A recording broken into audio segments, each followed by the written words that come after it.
안녕하세요. 언니가 보고 있다 22번째 시간입니다. 4월 13일 총선이 있었고 5월 30일 20대 국회가 문을 열었습니다. 문을 열었다고 하면 국회의원들이 바로 일을 시작하는 거 아니냐 이렇게 생각을 하실 수도 있을 텐데요. 진짜 문은 9일 오늘 열렸습니다. 그러면 이제 진짜 국회가 문을 열 때까지 어떤 일이 있었는지 오늘 국회 뒷얘기 좀 들어보겠습니다. 오늘 같이 하실 분 소개할까요? 지난주 외유 때문에 결석하셨다가 이틀 전 국내로 급거까지는 아니고 귀국하신 김남일 기자님 오셨습니다. 예, 박통 해외 성지순례 다녀왔습니다. 제가 돌아오자마자 국회가 열리는 이런 또 뜻깊은 일이. 네, 알겠습니다. 그리고 국민의당과 더불어민주당 또 정의당까지 일괄적으로 출입하시면서 본인은 노동당원의 정체성을 주장하시는 그런 거 밝히면 안 됩니다. 이세영 기자 오셨습니다. 네, 안녕하세요. 아직도 노동당원이었어? 아니, 그냥 친구들한테 미안해서 그냥 당비만 내는 저거잖아, 그냥. 진정한 당비만 내고 상황이지. 아무런 활동을 안 하는. 새누리당 출입하면서 속속들이 새누리당 동태를 취재하고 있는 이경미 기자님 오셨습니다. 취재가 잘 안 됩니다. 안녕하세요, 이경미입니다. 네, 안녕하세요. 이 멤버가 되게 오랜만인 것 같네요. 아닌가? 저는 상당히 오랜만이라서 반가운데요. 일단 간단한 질문부터 좀 해보죠. 그러니까 그 원구성이 안 돼서 계속 늦어졌다는데 원구성이 도대체 뭘 이야기하는지 간단히 짚어보고 지나가 볼까요? 네, 그냥 한마디로 국회의장, 국회부의장, 상임위원장을 선출하는 것을 원구성이라고 합니다. 네, 뽑으면 되는데 왜 이렇게 시간이 많이 걸렸을까요? 이게 또 복잡하더라고요. 국회의원 임기가 시작하는 것은 2016년 5월 30일. 그러니까 19대 국회의원들은 5월 29일까지가 임기고 5월 30일부터 20대 국회의원들의 임기가 시작하는데 개원했다라고 하는 거는 5월 30일 개원인 거죠. 그죠? 네, 네. 그리고 원구성은 말씀하신 것처럼 국회의장, 부의장, 상임위원장 선출을 하는 것을 원구성이 됐다라고 하고 그리고 이제까지는 원구성이 지연된 거고 이렇게 보면 되는 거죠. 그러니까. 네, 네. 근데 왜 7일까지 해야 됐던 건가요? 이건. 이게 국회법에 명시가 되어 있는데요. 일단 헌법에 따라서는 이제 그러니까 처음 재헌국회 때 아무튼 처음 국회가 열렸던 게 5월 30일이었는데 그날 이후로부터 계속 국회 아니, 개원이 그게 5월 이설이 30일. 있어요. 원래 열은 거는 5월 31일이고, 재원의회는. 근데 이제 지금 5월 30이잖아. 근데 5월 30은 이게 87년 개헌 때 이후에 맞아요, 30으로 정해진 맞아요. 거예요. 근데 네, 그 이제 말이 왜 맞아요. 30이냐. 이거 가지고 말이 많았던 게 그때도 4월 달에 이제 총선을 했겠죠. 그렇죠. 했는데 이제 이설 중에 하나가 이제 원구성 협상을 길게 하고 뭐 하다가 이게 그 전까지는 근데 월급이 만약에 5월 마지막 날에 하루만 일해도 한 달치 세비를 다 주고 5월 1일부터 한 달을 일을 해도 한 달치 세비. 그러니까 그때 하루만 5월 일해도, 31일이 토요일이나 일요일이었나 보다. 그래서 이제 일요일이었나 막판에 보구나. 하도 지리하게 협상을 하다가 야 5월 30 빨리 하자 해서 했다라는 증언이 하나가 있고요. 아니야, 5월 30일 날 그냥 시작하자? 그러니까 이제 6월로 넘어가기 전에 빨리 일단 해놓고 그러면 이제 일단 우리가 5월 열심히 일한 한 달치 세비는 받을 수 있다라는 증언이 있어요. 그래서 5월 30일로 됐다라는. 뭔가 야설 같은 근데 얘기인데. 재원의회가 열린 5월 31일은 근데 사실은 그거와 달리 이제 어쨌든 이거는 개헌 이후에 아니 87년 개헌 이후에 이제 날짜가 새로 조정된 거라. 그러니까 이제 5월 31일 재원의회를 기념해서 됐다라는 설은 약간 이제 또 다른 이설이고 제가 말한 것도 사실은 정사는 아니고. 그래서 원 구성이 됐다라고 하면 이제 오늘 근데 9일 국회의장하고 부의장 뽑았잖아요. 그러면 13일 날인가요? 상임위원장 선출하는 날이? 네, 13일. 입니다. 네. 그럼 이제 13일 지나면 원 구성이 마무리됐다 이렇게 봐야 되는 거죠. 그러니까. 네, 네. 네. 그러면 원구성 시한이 아까 얘기했던 것처럼 국회법에는 일주일 네, 첫 이렇게 돼 있는 거죠. 임시국회의 집회를 임기를 개시한 후 7일에 열도록 규정을 하는데 임기가 지금 5월 30일에 네. 시작을 했으니까 네. 그로부터 7일인데 그러면 6월 5일이 되거든요. 예. 그날이 일요일이었잖아요. 그리고 다음 날은 6월 6일은 현충일 공휴일이었고, 그러니까 공휴일이 있는 경우에는 그 다음 날로 한다는 또 단서 조항이 있어서 그래서 법정 기한이 6월 7일이 되고 6월 7일이 의장단을 선출하는 법정 기일이고, 그다음에 또 상임위원장은 첫 임시국회일로부터 3일 안에 해야 된다라고 돼 있는데, 이제 첫 임시국회 시작일이 7일이니까 거기에서부터 3일 안으로 해서 9일에 이제 선출하기로. 지각한 건 겨우 이틀이죠. 그러니까 그렇죠. 7일 날 그렇죠. 뽑아야 되는데 9일 날 그렇죠. 아, 이게 뽑았습니다. 보면은 이게 이제 국회법의 그 7일 조항, 뭐 그리고 사흘 조항 이게 생긴 게 94년인가 1994년인가 네, 처음부터 국회법 국회법, 만들어 네. 있던 게 아니고 왜냐하면은 보면 1992년에 그때는 지금 그 상원 상임위원장 선출하는 그러니까 이 원구성이 125일이 걸렸어요. 그렇죠. 92년 네. 125일. 네, 그러니까 이게 넉 선출까지. 달을 끌었어요. 그러니까 이제 그거에 대해서 야 이건 도저히 말이 안 된다. 좀 아니다. 네, 그래서 이제 94년에 음. 이제 그 법을 국회법에 그 기간을 정해놓고 근데 이제 그럼에도 불구하고 또 96년인가요? 그러면 그때도 이제 또 원구성 협상 가지고 싸움이 붙었는데 그때 이제 92년 39일. 예, 그때 이제 회의록을 찾아봤더니 지금 얼마 전에 돌아가셨죠 그 박상천 의원이 나와서 이제 국회에서 하면서 국회법이면 그건 훈령이지 꼭 지키라는 건 아니다 뭐 이런 발언을 하세요. 그러면서 그러면 왜냐하면 그때 이제 한나라당이 단독으로 또 이제 뭐 국회의장단 선출을 밀어붙이려고 하니까 올라가서 이제 뭐 오불가론 같은 걸 말씀하신 하나가 국회의장은 앞으로 2년간 국회 운영을 하면서 존경을 받으면서 운영을 해야 될 분인데 이걸 여당 단독으로 처리하면은 말이 되느냐. 근데 한나라당은 국회법에 일주일 있으니까 빨리 처리하자 이러고 있는데 이쪽에서는 이제 안 된다고 하는 논리로 이제 여러 가지를 하면서 이제 법이 아니고 훈령이다. 꼭 지키라는 게 아니고 지킬 수도 있다. 뭐 이런 취지의 말을 했던 기억이 상당히 있습니다. 준비를 많이 했네요. 이것저것 아니 이거 자료도 보고. 어저께 원구성 협상 안 될 줄 알고 아, 이것저것 자료를 찾아보고 공부하다가. 기사도 쓰려고 준비해놨다 꽉 난 자료들이에요. 그래서 지금 아까워서 지금 대방출하는 중. 아, 그렇죠. 사실 그 7일 그 법정 시한 넘겼다고 엄청 욕먹었잖아요. 근데 갑자기 8일 확 타결이 돼버린 거죠. 네. 너무 빠르게 된 거 아닌가요? 이런 말 해도 되려나? 아니, 뭐, 생각보다 빨랐어요. 그러니까 근데 이렇게 사실 욕을 심하게 먹어야 될 일인지 늦었는데 뭐 일을 빨리 하긴 해야 되는 거니까 너무 지리한 것도 아니었는데 이번에는 이제 이렇게 후딱 된 것이 사실 그런 이야기가 있었잖아요. 3당 체제이기 때문에 더 오히려 셈법이 복잡해졌고 뭐 이런 기사를 썼지 않습니까? 근데 이렇게 빨리 될 수 있었을까요? 여론 일단 20대 국회 일하는 국회 모두 다 픽방했으니. 일단 이제 국민들이 시선이 따갑잖아요. 안 그래도 국회 정말 그 뭐 국가기관 뭐 신뢰도나 호감도 조사면 항상 꼴찌인데 국회 문 안 열리고 하면은 일단 국민들이 욕해요. 예? 워낙 신뢰도가 낮고 또 야당 입장에서는 이 국회 안 열리는 것 때문에 청와대가 또 무슨 트집을 잡을지 모르는 상황이잖아요. 게다가 이제 이 어떤 협상의 역학 구도를 보면 사실 힘이 엇비슷한 두 사람이 싸울 때는 승부가 쉽게 안 나죠. 그렇죠.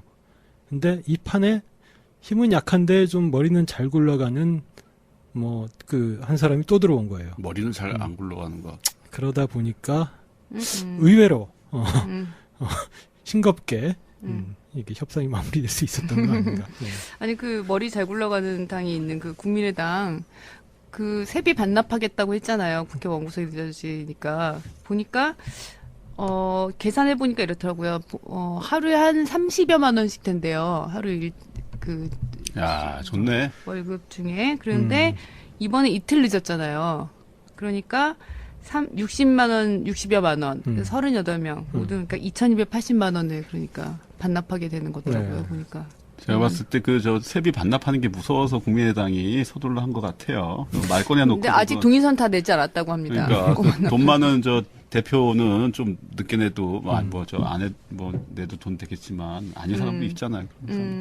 참고로 아까 전에 하루만 일해도 세비 받는 규정은 네. 원구성 협상이 그 뒤로도 계속 늦어졌잖아요. 언제나 네. 그래서 2000년대 초반에 하도 욕먹어갖고 그 규정 없애고 일비로 계산 일한 만큼 그게 30여만 원. 예 이제 그렇게 되게 됐습니다. 그러니까 오해 없으세요 또 괜히 또 이 하루만 일해도 또 한 달치 다 받는다더라 이러면 안 되니까. 5월 30일 시작하더라도 30일, 31일 일할 계산하고 이틀치 받습니다. 일할 계산해서 네. 이틀 받고 음. 그다음에 6월달 한 달 받고 다만 원구성이 안 되더라도 세비는 나온다. 그렇죠. 근데 이제 원구성을 안 하더라도 지금 뭐 첫날부터 1호 법안 내겠다고 문고리 잡고 다 했잖아요. 그러니까 사실은 일을 안 했다고 할 수 그런 없는 것들이 거죠. 여러 사실. 가지 뭐 의정 활동이라는 것들이 꼭 뭔가 원이 열리고 하는 것 외에도 여러 가지 지역구 활동도 있고 국회 활동도 특히 있고 TF 하니까요. 활동도 예. 시작했고 뭐 하니 그렇게 근데 뭐 얘기할 수 국회의원들 있죠. 입장에서야 뭐 우리 지역구 관리도 하고 뭐 법안 준비도 하고 공부도 하고 이게 우리가 일 안 하는 게 아니다. 국회가 안 열린다고 해서 이렇게 좀 억울할 수는 있는데 아니, 국민 입장에서는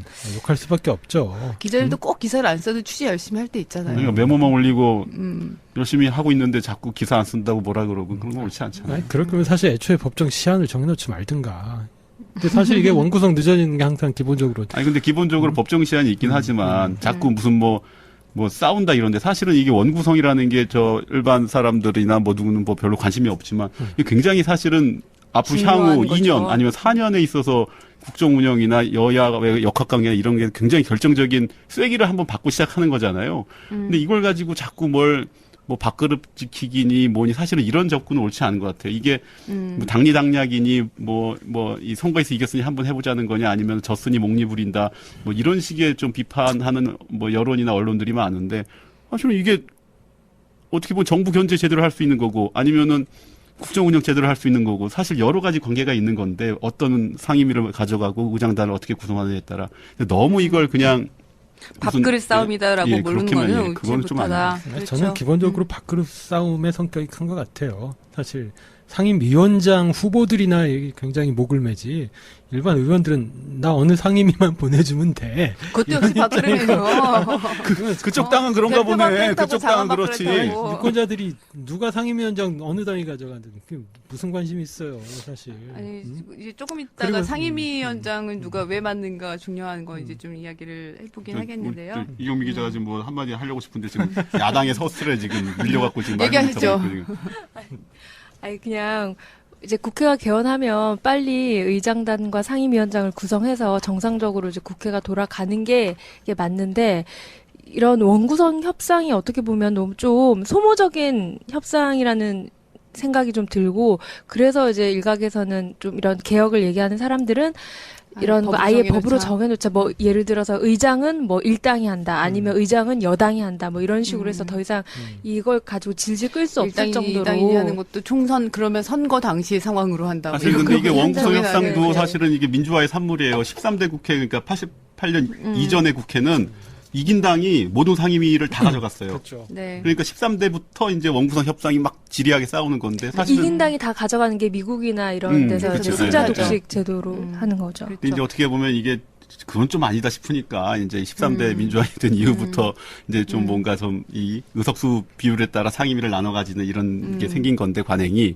근데 뭐 지금 보면 상황 보면 의장단 같은 경우는 방금 저 이경미 기자 말한 것처럼 뭔가 좀 이긴 당이 가져가고 이렇게 하면 될 것 같고 상임위는 그래도 뭔가 좀 그동안의 싸움 관행을 좀 더 좀 합리적인 수준에서 규율을 만드는 게 맞지 않을까. 사실 근데 이번에 원구성 협상 그렇게 복잡하지 않았던 것 같아요. 뭐 다른 사안을 끼워가지고 원구성 협상과 아울러서 뭐 예를 들면 뭐 댓글 사건 수사와 관련한 거라든가 뭐 이런 식으로 뭐 다른 사건을 엮어가지고 서로 맞바꾸기를 했었는데 이번에는 그런 일들이 없이 그냥 원구성 협상만 가지고 이야기를 했었던 거죠. 그래서 그렇죠. 네. 그리고 또 딱 만나서 상임위 18개 그대로 유지한다. 이렇게 이야기를 했고 18개를 8대 8대 2로 나눠 갖는다.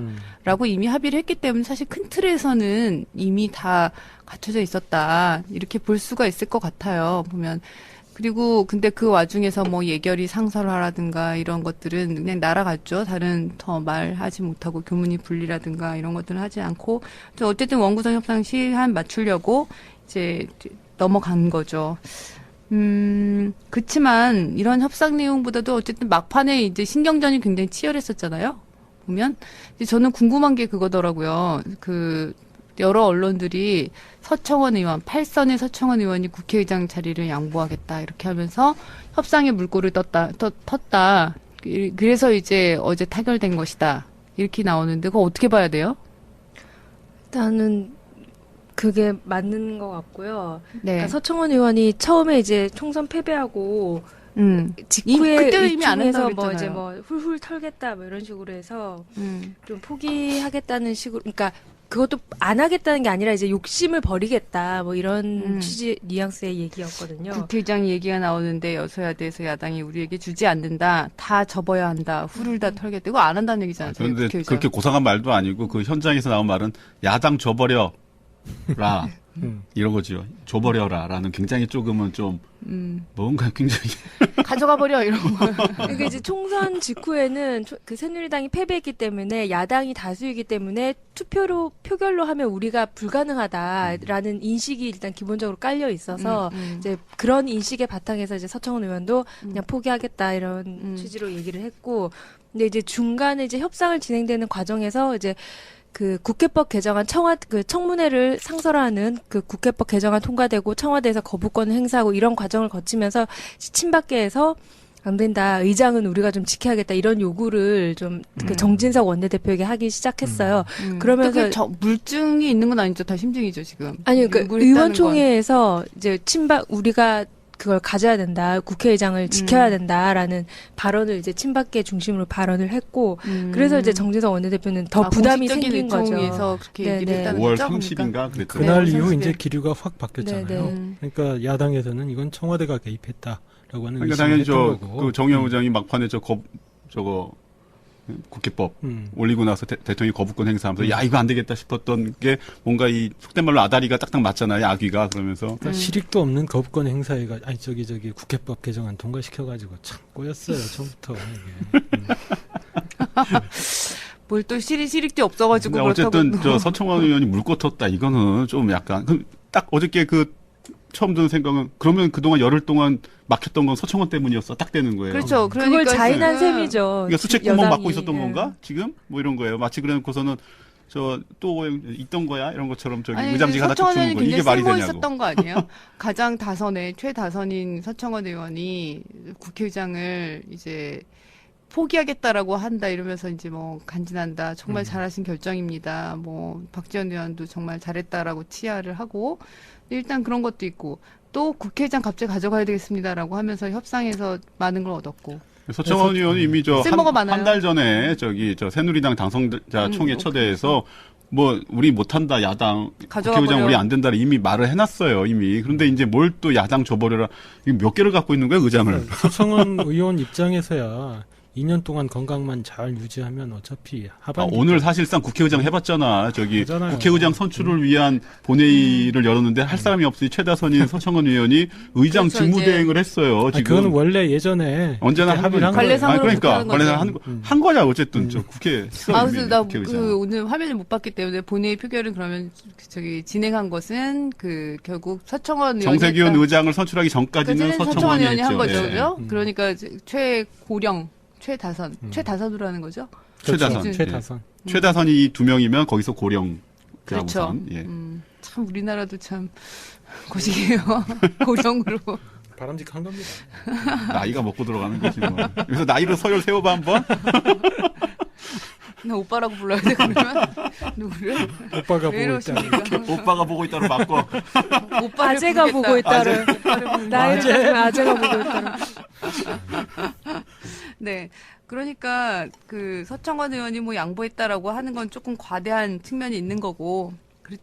그렇지만 또 양보하는 모양새를 취함으로써 최대한 그 상임위를 많이 챙겨오는 그런 효과를 누렸죠. 그런 카드로 쓴 거죠.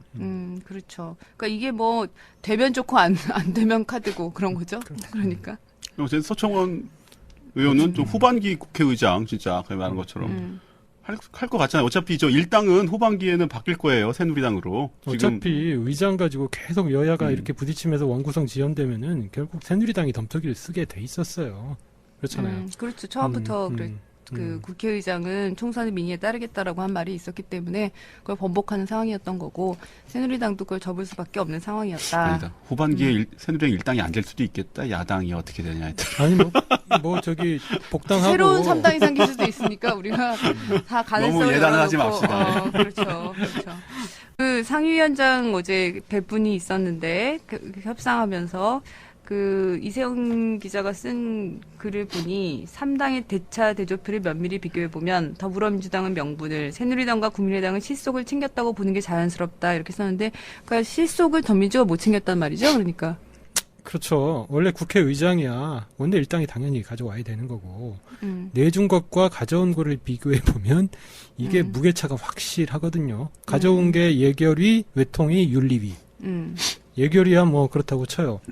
그건 이제 법사위하고 맞바꿨다고 치고 그러면 그냥 동점이죠. 근데 외통위 그 윤리특위. 윤리특위하고 산자위 교문위를 네. 내주고. 그러니까 원래는 새누리당이 10개 가지고 있었고 더불어민주당이 8개를 가지고 있었는데 네. 이제 그 18개를 나누는 과정 중에서 8대 8대 2로 했는데 그러니까 2개를 나눠주고 되는 상황이었는데 가지고 있었던 좋은 상임위들 그렇죠. 알짜 상임위라고 하는 더민주가 갖고 있었던 알짜 상임위는 국민의당이 내주고 네. 그리고 국회의장을 받아오는 대신 법사위를 주면서 네. 자기가 가지고 있던 걸 주면서 가져온 것이 외통위? 고작 외통위 윤리특위다. 그러니까 새누리당은 예결위 있죠, 예결위. 예결위. 새누리당 손해본 게 없다니까. 좋은 거는 그냥 원래 더민주가 갖고 있던 거 그냥 국민의당 준 거예요. 그러니까 있던 걸 뺏기면 아쉽기라도 한데 그냥 원래 쟤네 그치, 거였고 원래 거였지. 하는 거예요 그냥. 근데 사실 지금 뭐 상임위가 이게 노른자냐 흰자냐 하는 거는 소관 기간이 얼마나 되고 그 기관 또 소관 기관의 예산이 얼마나 되느냐인데 산자 이거는 엄청나거든요. 그러니까 윤리특위 가져와봤자 우리 당 김진태 의원이랑 막말 몇 번 해도 저 징계도 못해요. 못 때려 안 나요 안 나. 4년 내내 막말해도 괜찮아. 그 어떻게 권한도 없어요 그냥. 사실 예결위를 챙겨온 것들이 되게 뭐 의미 있다라고 주장을 하지만 그것도 별로 지금 현재 개정된 국회법상에서는 어차피 12월 2일이면은 예산이 자동 상정될 되기 것이고. 때문에 예결위원장이 붙잡고 있을 수도 없는 상황이죠. 그게 사실 예결위에서 손볼 수 있는 예산이 한 3, 4조밖에 안 된대요. 전체 예산이 한 350조 가까이 되는데 겨우 한 1%, 1%. 예. 손보는 거예요. 근데 그것도 이제 자동 상정 기간 되면은 그냥 아무 손도 쓸 수 없는 거고. 그러니까 뭐 이게 빛 좋은 개살구라고 해야 될지 잘 모르겠어요. 그러니까 맨 처음에 총선 직후에는 이제 원구성 협상 전략 온갖 설이 나올 때 새누리당 의원들은 어쨌든 예산 때문이라도 어쨌든 예결위를 의장은 주고 대신에 뭐 예결위 법사위죠. 예결위는 그래도 지키자 뭐 이런 얘기가 있었는데 청와대에서는 운영위를 운영위를 지켜라. 운영이랑 법사위를 어쨌든 야당에서 이상한 법안 올라오는 거를 갖다 법사위에서 막으려면 법사위를 해요. 근데 이제 새누리당 의원들은 그 법사위 어차피 우리는 과반도 안 되고 뭐 막을 수도 없는 거 현실적으로 예결위랑 이런 거 지키자 이렇게 했다는 설도 있었죠. 근데 이제 결과적으로는 그게 뭐 아니게 됐긴 했지만 어쨌든 그런 여러 가지 셈법이 작용했는데 결과적으로 보면 새누리당은 손해본 게 없다는 거. 맞아요. 법사위는 진짜 안면에 철판 깔고 버티면은 돼요. 참여정부 때 국회의장은 뭐 3가지 그 조건이 있어야지 안건 상정을 할 수 있지만 네. 법사위원장은 그냥 미루면 되거든요. 그냥 뭉개면 돼요. 그러니까 이제 정유화 국회의장 시절에 그 정유화 의장이 뭉개고 있을 때 야당이나 뭐 한겨레를 위시해서 잘한다 했잖아요. 근데 이제 좀 뭐 야당 국회의장과 야당 과반 됐다고 갑자기 뭘 직권 상정하라고 그건 못 하는 거거든요. 언제나 룰이라는 건 공정해야 되고 이게 네 편 내 편 없어야 되는 거기 때문에 사실은 뭐 국회의장 뭐 할 수 있는지 모르겠는데. 그러니까 예를 들어서 노무현 정부 때 국가보안법 폐지, 뭐 사립학교법 이거 지금 새누리당이 법사위에서 틀어막은 거잖아요. 직권상정을 할 수 있는데 그 당시에 집권당이 국회의장한테 그때 임채정 의장이었는지 누구였는지 결정 김원기 전반기 의장이었는지. 의장이 김원기 의장이었어요. 근데 그걸 안 해주잖아요. 국회의장으로서도 자기의 어떤 정치적 명분과 위신이 있기 때문에 그냥 여당에서 원한다, 청와대에서 주문한다고 해서 올릴 수가 없는 이런 거죠. 그러니까, 물론 그렇게 해주시는 분들도 있었죠. 네, 뭐 김형호 뭐 이런 분들 계셨죠. 여기 몇 분들. 그분도 버틸 만큼 버티다가 바로 안 해줬죠. 그분 버틸 만큼 바로 버티다가. 하지는 않았어요. 무슨 상임위를 더 챙겼어야 더민주가 그래도 실속을 챙겼다 이렇게 말이 나올까요? 운영위? 결국 운영위를 가져왔으면? 운영위는 어차피 못 가져오는 거예요. 청와대.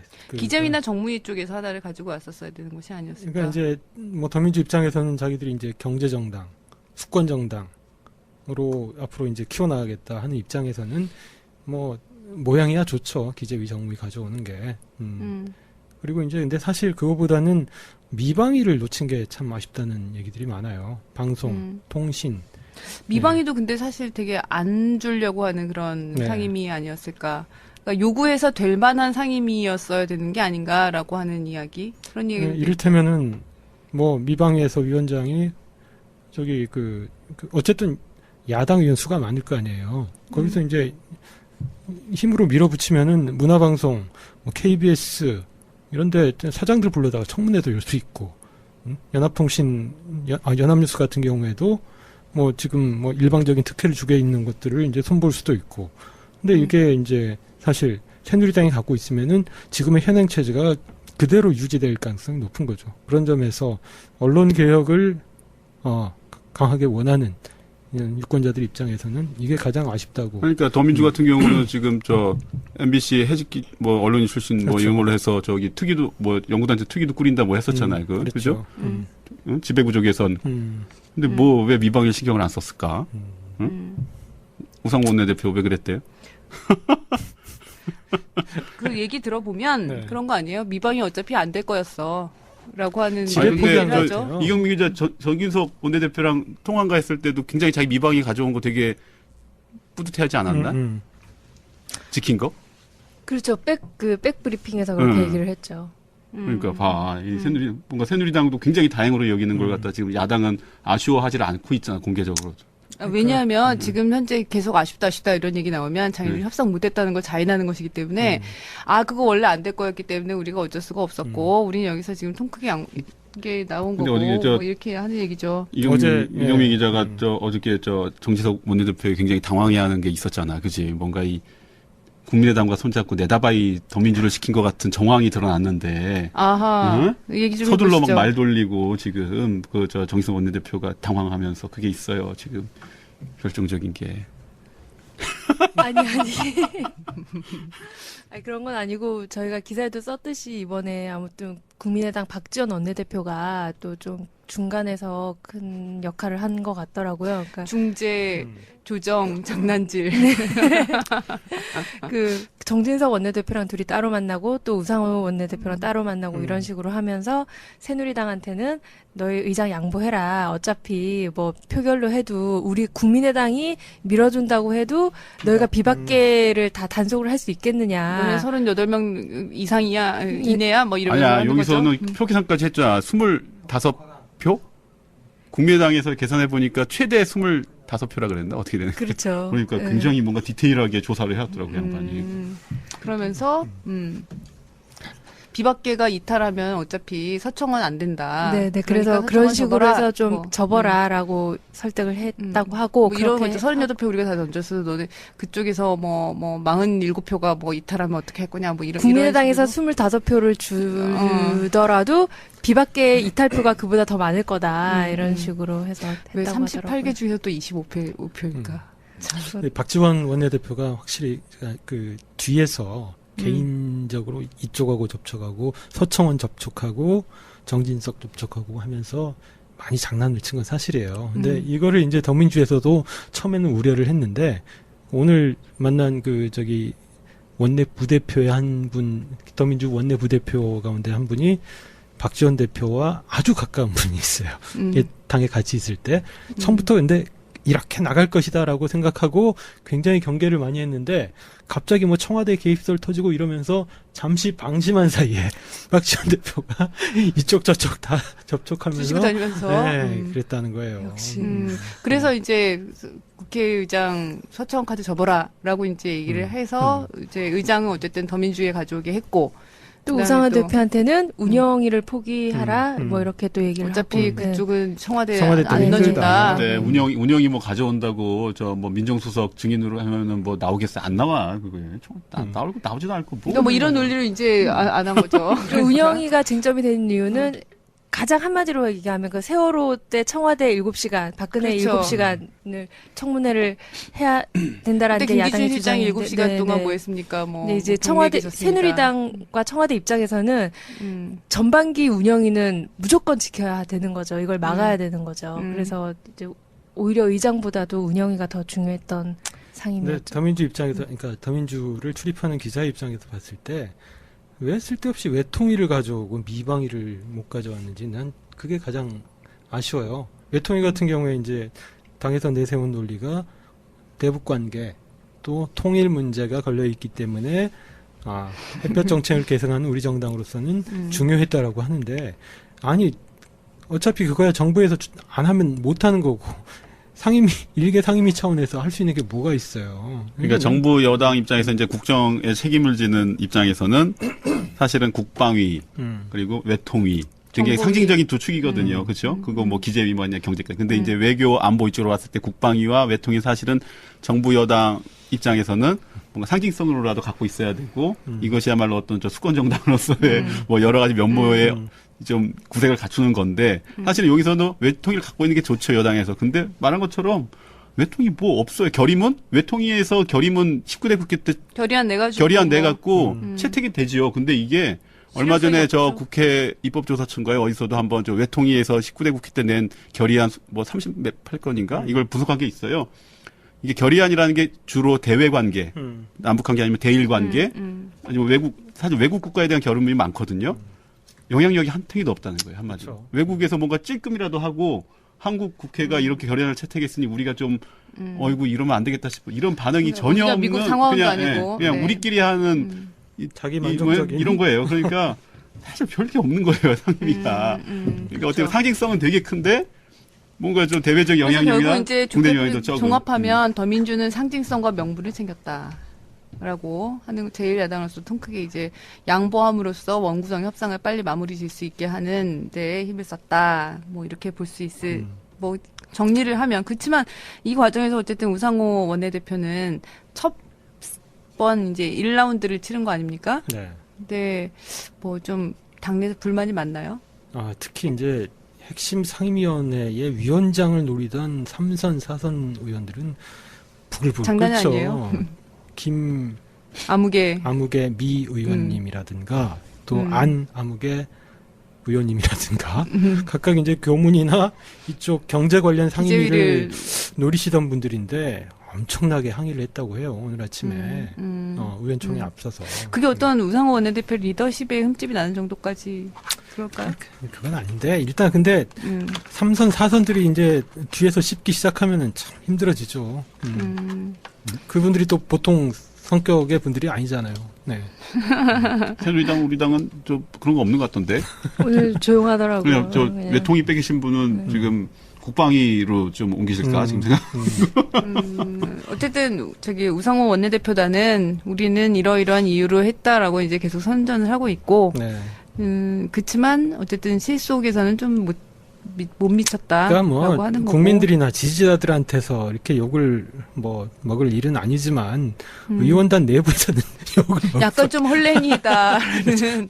뭐 전략 있다고 하더니 뭐 그냥 다 말아먹히고 왔네. 뭐 이렇게. 보면 어저께 뭐 발표할 때도 사실 보면은 가운데 박지원 원내대표가 딱 앉고 3명 중에. 그 연장자니까. 그러니까 연장자. 그러니까 나이로 먹고 가자고 그래야죠. 오빠가 보고 있다. 그럼 뭐 내가 꿇어야 되는, 언니가 꿇어야 되는 거예요? 이게 뭐야? 무슨 분위기야 도대체?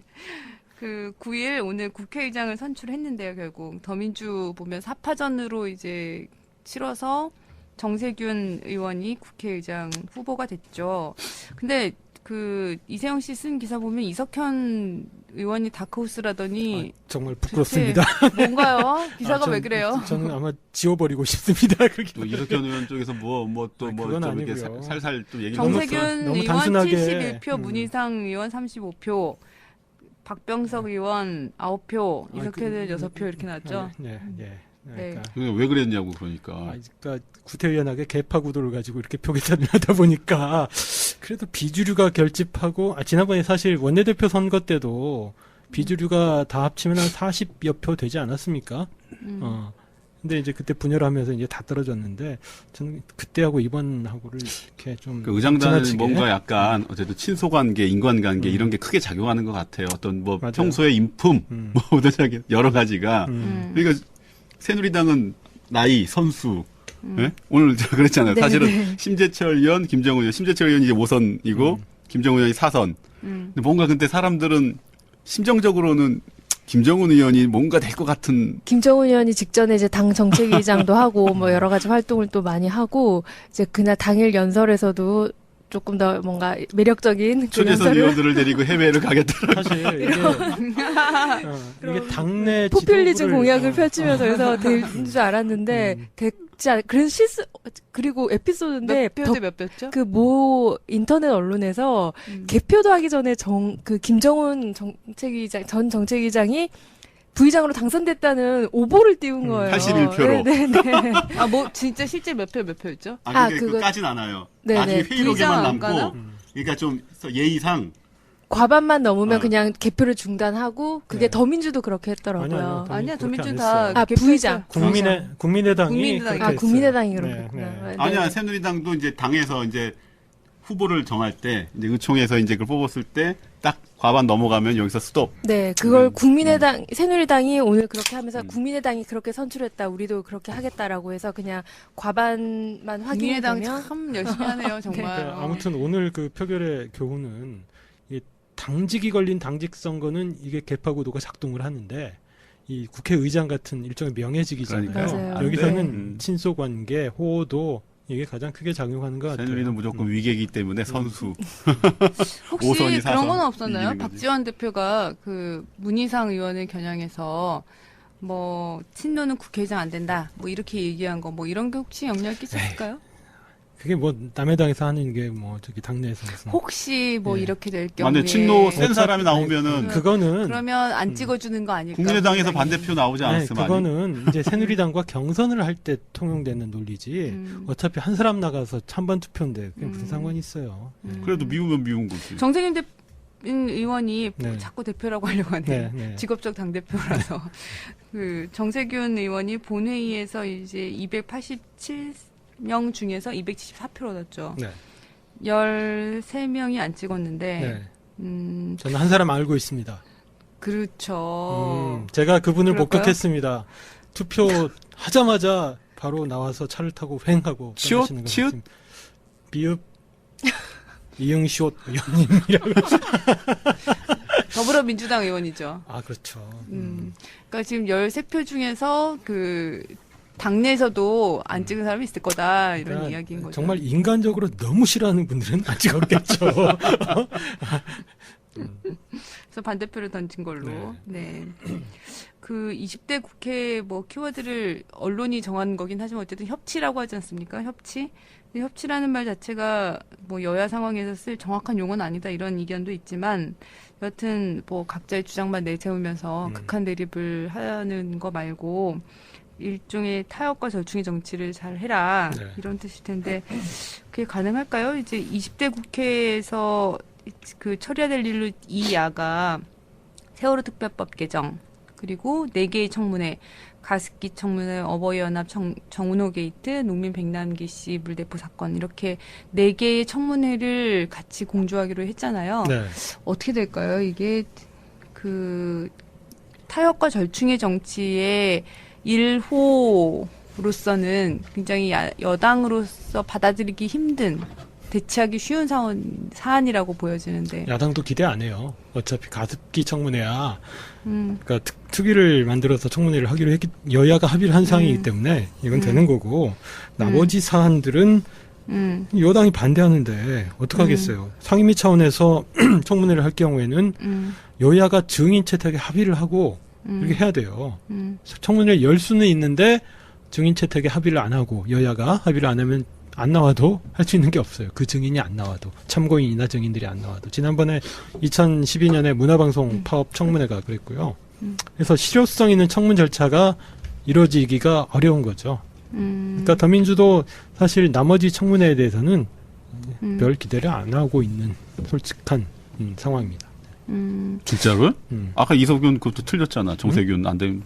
아, 네. 뭐 솔직하게 뭘로 솔직히 좀. 이거는 이제 근데 뭔가 시대적 과제라는 건 있잖아요. 88년에 광주청문회를 했던 것처럼. 그때는 합의를 했죠. 이제 여야가 그렇죠. 전부. 그러니까 뭔가 이 지금 현재 정쟁적 측면이 아니라 정말 그 현재 2016년에 시대적 과제를 받아 안아서 여야가 각자의 당리 당량만 노리지 말고 정쟁적 쟁점만 부각시키지 말고 이를 한번 처리해보자 라고 하는 어떤 바람을 가지고 있잖아요. 그때하고는 너무 상황이 이성적이죠? 너무 달라요. 그 당시에 이루어졌던 50 청문회나 광주 청문회는 전 정권의 상황, 문제가 걸려 있었잖아요. 60은 50과 차별을 하려고 했고, 그래서 당시 집권당도 받아들일 수 있었는데, 지금 현안이 되고, 그러니까 청문 현안이 되고 있는 사안들은 전부 이번 정권에서 벌어진 것들이기 때문에 집권 여당 입장에서는 절대 그걸 못 받아들이죠. 예.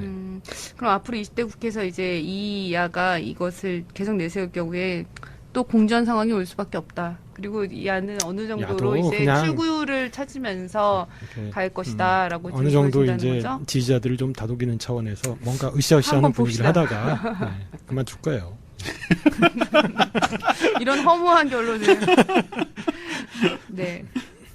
어디 한번 근데 기대를 해보죠. 이 야가. 서둘러 남들의 승부를 수습하지 마. 이미 늦었어, 지금. 저렇게 말했는데, 지금. 뭘 기대를 해봐야, 지금. 저 이미 끝났어. 또 저는- 욕 바가지로 먹을 거야, 저는 이거. 욕 먹더라도 할 말은 합니다. 그냥. 네. 9일 그 국회의장단이 선출되고 13일 그 상임위원장이 선출하면 20대 국회가 진짜 가동을 시작합니다. 2012년 국회법이 개정되면서 19대 국회를 몸싸움 없는 국회라고 불렀잖아요. 네. 근데 또 한편으로는 역대 국회에 비하여 생산성이 없는 국회였다. 몸싸움이 없으니까 밀어붙이기가 안 되니까라고 하는 국회로 불렸는데요. 20대 국회가 어떤 국회로 불릴지, 누구를 위한 국회인지 다시 한번 생각해 봅시다. 서둘러 끝내시죠. 네. 예. 안녕히 계세요. 언니가 보고 있다 22번째 시간이었습니다.